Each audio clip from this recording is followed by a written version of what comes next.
ನಮಸ್ಕಾರ. ಈ ಟಿ ವಿಯ ವೀಕ್ಷಕರಿಗೆ ಯೋಗಕ್ಷೇಮ ಕಾರ್ಯಕ್ರಮಕ್ಕೆ ಆತ್ಮೀಯ ಸ್ವಾಗತ. 543ನೇ ತರಗತಿಯನ್ನು ತಲುಪಿದ್ದೀವಿ. ಇಂದು ಈ ಪೃಷ್ಠದ ಕೀಲು ಮತ್ತು ಅಸ್ಥಿಕೋರದ ಭಾಗಕ್ಕೆ, ವಿಶೇಷವಾಗಿ ಪೃಷ್ಠದ ಕೀಲಿನ ಭಾಗಕ್ಕೆ ಮತ್ತು ತೊಡೆಯ ಮೂಲ ಭಾಗಕ್ಕೆ ಇನ್ನೂ ಹೆಚ್ಚಿನ ಒಂದು ತೀಕ್ಷ್ಣತರವಾದಂತಹ ಚಲನೆಯನ್ನು ಉಂಟು ಮಾಡುವ ಒಂದು ಆಸನವನ್ನು ನಾವು ಗಮನಿಸೋಣ. ಇದಕ್ಕೆ ಒಂದು ಕುರ್ಚಿಯನ್ನು ಬಳಸ್ತೀವಿ. ಸೊ ಇದ್ರ ಜೊತೆ ಹೈಟ್ ಎಷ್ಟು ಎತ್ತರ ಇರಬೇಕು. ಸೊ ಮೊದಲಿಗೆ ಸ್ವಸ್ತಿಕಾಸನದಿಂದ ಮಲಗಿ, ಲೈನ್ ಯುವರ್ ಚೆಸ್ಟ್, ಕೈಗಳ ಆರಾಮಾಗಿ ಇಟ್ಕೊಳ್ಳಿ, ಕಾಲನ್ನು ನೀಳವಾಗಿ ಚಾಚಿರಬೇಕು. ನಿಮ್ಮ ಬಲಗಡೆ ಒಂದು ಕುರ್ಚಿಯನ್ನು ಇಟ್ಕೊಂಡಿದೆ. ಮತ್ತು ಈಗ ನಿಧಾನವಾಗಿ ಬಲಗಾಲನ ಮೇಲೆ ಕೆತ್ತಿ ಬಲಪಾದದ ಭಾಗವನ್ನು ಕುರ್ಚಿಯ ಮೇಲ್ಭಾಗದಲ್ಲಿ ವಿರಮಿಸಬೇಕು. ಕಾಲು ನೇರ ಮಾಡಬೇಕು, ಎರಡೂ ಕಾಲು ನೇರ. ಮತ್ತು ಇಲ್ಲಿ ನೋಡಿ, ಇಲ್ಲಿ ಈ ಒಂದು ತಿರುಚುವಿಕೆಯನ್ನು ಗಮನಿಸಿ. ಅಂದರೆ ಈ ಪೆಕ್ಟೋರಲ್ ಗರ್ಡಲ್, ಈ ಭುಜಾಸ್ಥಿ ವಲಯ, ಇದನ್ನು ಸಮವಾಗಿ ಇಟ್ಕೋಬೇಕು. ಈ ಪೆಲ್ವಿಕ್ ಗರ್ಡಲ್ ತಿರುಗಿರುತ್ತೆ. ಈ ಬೋಗುಣಿಯ ಮೂಳೆ ಅದು ಒಂದು ಈ ತಿರುಚುವಿಕೆಯನ್ನು ಪಡ್ಕೊಂಡಿರುತ್ತೆ. ಆದರೆ ಇಲ್ಲಿ ಸಮವಾಗಿರಬೇಕು. ಆಗ ಇವುಗಳನ್ನು ಕೂಡಿಸುವ ಈ ಇಡೀ ಸ್ನಾಯು ವ್ಯವಸ್ಥೆ ಒಳ್ಳೆಯ ತಿರುಚುವಿಕೆಯನ್ನು ಪಡ್ಕೊಳ್ಳುತ್ತೆ. ಮತ್ತು ಇಲ್ಲಿ ಕಾಲು ನೇರ ಮಾಡಿಟ್ಕೋಬೇಕು. ಎಡಗಾಲು ಸಹ ನೀಳವಾಗಿ ಚಾಚಲ್ಪಟ್ಟಿರಬೇಕು, ಇದೇ ರೇಖೆಯಲ್ಲಿ ಚಾಚಲ್ಪಟ್ಟಿರಬೇಕು. To stretch in the same line. ಈ ಕಾಲು ಮೇಲಕ್ಕೆ ತಕ್ಷಣ ಈ ಕಾಲು ಹೀಗೆ ಹೋಗ್ಬಿಡಬಾರ್ದು. You have to follow that anatomical alignment and symmetry. ಕೆಲವರಿಗೆ ಇದಿಷ್ಟು ಈ ಕೋನ, angle between the two legs ಸುಮಾರು 90 ಡಿಗ್ರಿ ಇಟ್ಕೊಳ್ಳೋದು ಸಾಧ್ಯ ಆಗಿಲ್ಲ ಅಂದರೆ ಅವ್ರು ಕುರ್ಚಿಯನ್ನು ಸ್ವಲ್ಪ ಹಿಂದಕ್ಕೆ ಪಕ್ಕಕ್ಕೆ ತೆಗೆದುಕೊಂಡು ಅಭ್ಯಾಸ ಮಾಡ್ಬೋದು. ಮತ್ತು ಈ ಕುರ್ಚಿ ಅದಕ್ಕೇ ಇದರ the positioning of this depends upon the leg length and the flexibility of the hip joint. That is very important.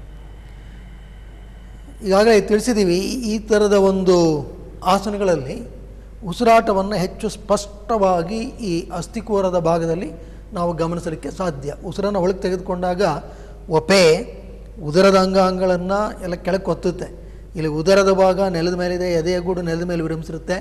ತನ್ಮೂಲಕ ಆ ಒಂದು ಉಸಿರಾಟದ ಆ ಒಂದು ಚಲನೆಯನ್ನು ಅಸ್ಥಿಕೋರದ ಭಾಗದಲ್ಲಿ, in the region of the pelvic, you can feel the effect of breathing more pronounced in this posture. ಈಗ ನಿಧಾನವಾಗಿ ಬಲಗಾಲನ್ನು ಕೆಳಕ್ಕೆ ತೆಗೆದುಕೊಳ್ಳಿ. ಮತ್ತು ಈಗಾಗಲೇ ಇದರ ಮತ್ತೊಂದು ಮೃದು ಸ್ವರೂಪವನ್ನು ನಾವು ತೋರಿಸಿದ್ವಿ. ಒಂದು ದಿಂಬನ್ನು ಇಟ್ಕೊಂಡು ಮಾಡ್ತಕ್ಕಂಥದ್ದು, ಆರಂಭಿಕ ಹಂತದಲ್ಲಿ ಆ ಅಭ್ಯಾಸಗಳನ್ನು ಮಾಡ್ತಕ್ಕಂಥದ್ದು, ಮತ್ತು ಮಿಕ್ಕ ಕೆಲವು ಈ ಸುಲಭವಾದಂಥ ಚಲನೆಗಳನ್ನು ತೋರಿಸಿದ್ವಿ. ಅವುಗಳನ್ನು ಮಾಡಿ ನಂತರ ಈ ಥರದ ಚಲನೆಗಳನ್ನು ಪ್ರಯತ್ನಿಸಬೇಕು. ಇಲ್ಲದಿದ್ದರೆ ಕೆಲವು ಸ್ನಾಯುಗಳು ಮತ್ತು ಸ್ನಾಯು ಪಟ್ಟಿಗಳು, ಅಸ್ಥಿಪಟ್ಟಿಗಳು, ಇವುಗಳು ಸ್ವಲ್ಪ ಅನಪೇಕ್ಷಿತ ಒತ್ತಡಕ್ಕೆ ಒಳಗಾಗುವ, ಘಾಸಿಗೊಳ್ಳುವ ಸಂಭವ ಇರುತ್ತೆ. So you have to first practise some of the basic movements involving the lumbopelvic hip complex before coming to postures as you are seeing now. ಈಗ ಎಡಗಾಲನ್ನು ಮೇಲಕ್ಕೆ ತೆಗೆದುಕೊಳ್ಳಿ. Rest the left foot on the edge of the chair.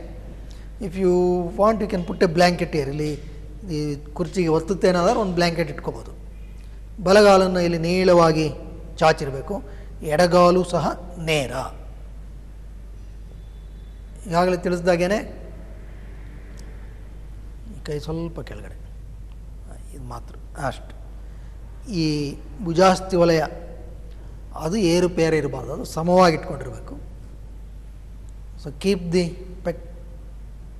Pectoral girdle in balance.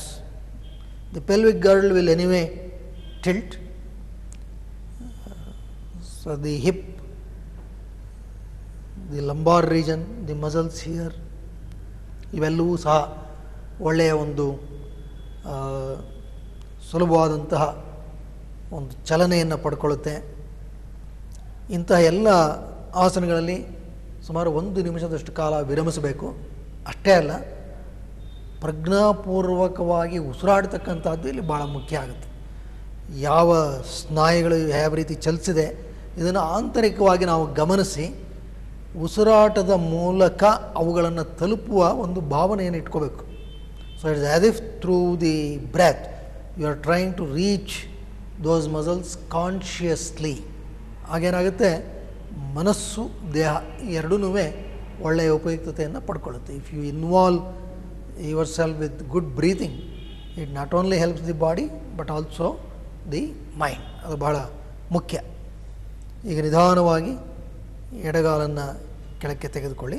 ತೊಗೋಬೇಕಾದ್ರೂ ಅಷ್ಟೇ ನಿಧಾನವಾಗಿ ಮಡಚಿ ತೊಗೋಬೇಕು. ಏಕಾಏಕಿ ಅದನ್ನು ಬೀಳಿಸಿ ಮಂಡಿಯನ್ನು ಘಾಸಿ ಮಾಡಿಕೊಳ್ಳುವ ರೀತಿ ಮಾಡಬಾರ್ದು. ಮೇಲಕ್ಕೆ ಏಳಿ ಕೂತ್ಕೊಳ್ಳಿ. ಸ್ವಸ್ತಿಕಾಸನ.